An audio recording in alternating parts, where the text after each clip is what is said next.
Beleza? Estou aqui no sede do Foco de novo para dar uma notícia bacana para vocês, ó. De 12 de setembro até 22 de outubro desse ano, está aberta a inscrição para o concurso da Polícia Civil de Minas, para o cargo de escrivão de polícia. A prova vai ser dia 2 de dezembro, a banca é a FUMARC, certo? A mesma banca que fez o concurso anterior.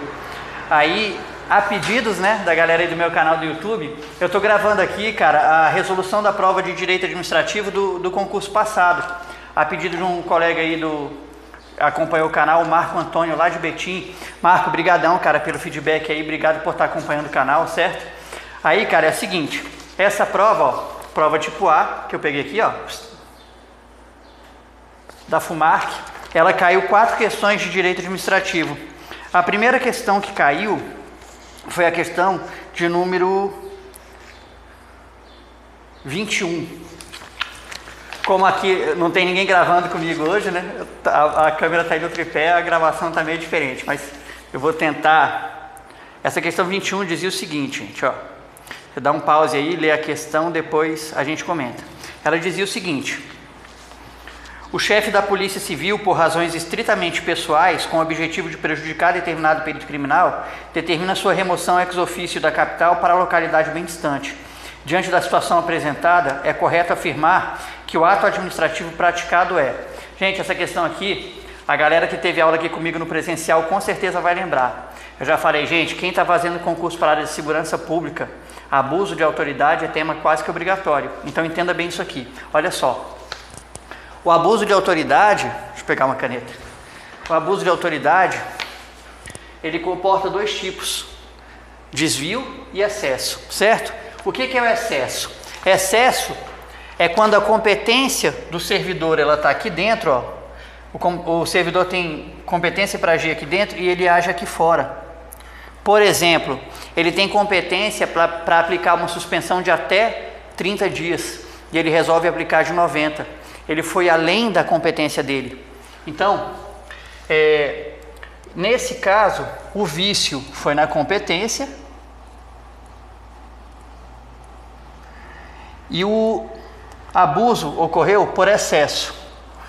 Ele se excedeu na competência dele. E tem também o outro desvio, que é o seguinte: o servidor age dentro da competência dele, mas com finalidade diversa de atender ao interesse público. Então, nesse caso, a gente diz que aqui houve vício de finalidade, né? Quando eu estou falando de competência e finalidade aqui, gente, eu estou falando dos atributos do ato administrativo, certo? O mnemônico que eu falei aqui na aula, confi for mob, competência, finalidade, forma, motivo e objeto. Nesse caso aqui, vou colocar a questão de novo. Sabe o que tornou essa questão muito fácil? É que essa questão dizia o seguinte, que diante da situação apresentada é correto afirmar que o ato administrativo praticado é... Aí a alternativa B, C e D dizia que o ato era lícito. A única alternativa que dizia que o ato era ilícito era a alternativa A. Então você sabia que só podia ser a alternativa A, porque a gente sabe que abuso de autoridade não é tolerado no direito administrativo, né? Então essa questão aí ficou fácil. A próxima questão é a questão número 24 da prova. Ó, dá um pause aí no vídeo, lê a questão e agora se liga só o que a questão dizia. O elemento que funciona atualmente com um poderoso limite à discricionariedade administrativa é o princípio. Quando eu dei aula de princípios administrativos, que para quem se lembra foi a segunda aula do nosso curso, olha só, eu falei para vocês que existem princípios que são basilares, que são 2. São a supremacia do interesse público sobre o privado e a indisponibilidade do interesse público. Por que são basilares? Porque eles servem de base para todos os outros princípios. Além desses 2 princípios, nós temos princípios explícitos, né? Explícitos aonde? No artigo 37 da Constituição Federal, que é o mnemônico LIMP, lembra? Legalidade, impessoalidade, moralidade, publicidade e eficiência. É o mnemônico LIMP. Legalidade, impessoalidade, moralidade, publicidade e eficiência. Além disso, nós temos princípios também implícitos, dentre eles razoabilidade, proporcionalidade, autotutela, finalidade e motivação.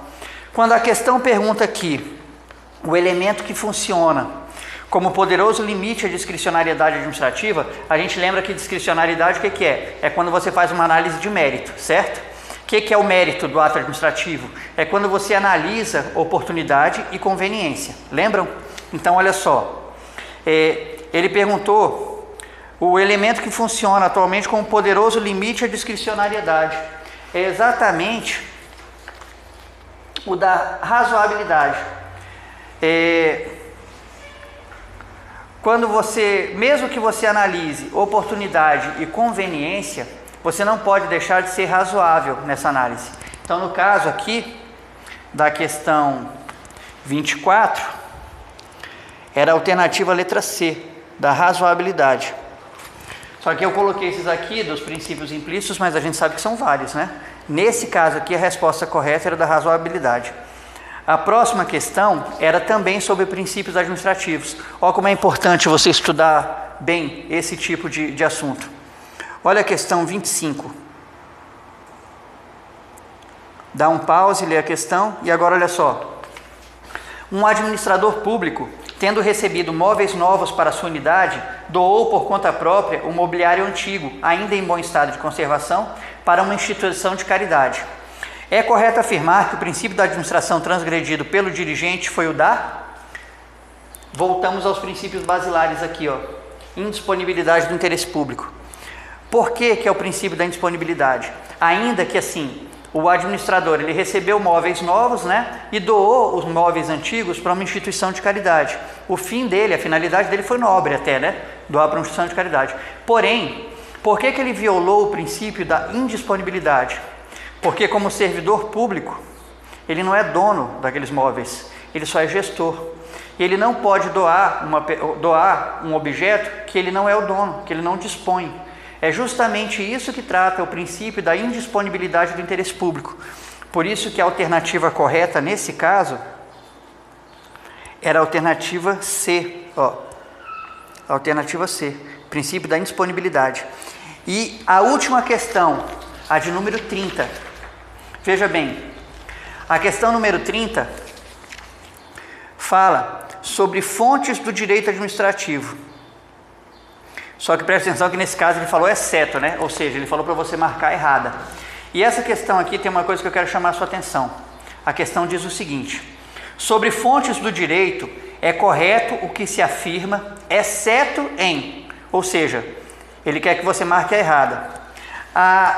A gente sabe que as fontes do direito administrativo, a gente divide ela em fonte direta, que é a lei, e fontes indiretas, que é a jurisprudência, doutrina, costumes e analogia.